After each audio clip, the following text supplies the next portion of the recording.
The summer of 1976, America was celebrating its bicentennial. Veterans gathered in Philadelphia for the American Legion Convention, but beneath the celebration, a silent killer was spreading. Why should you care?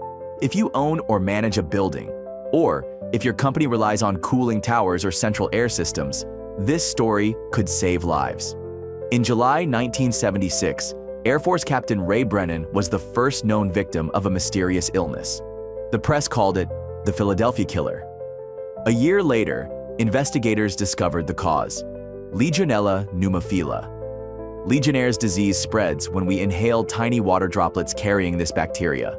It thrives in warm water systems, between 86 and 129 degrees Fahrenheit, but dies above 159.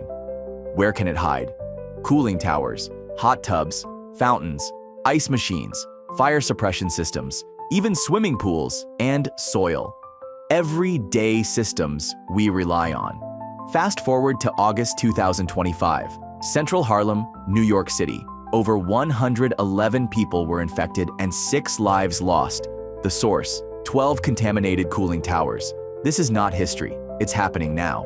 So how do we fight back?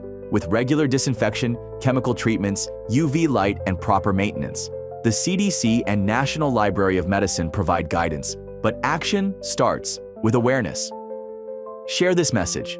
Talk to your building managers, because together we can make our buildings safer, one system at a time.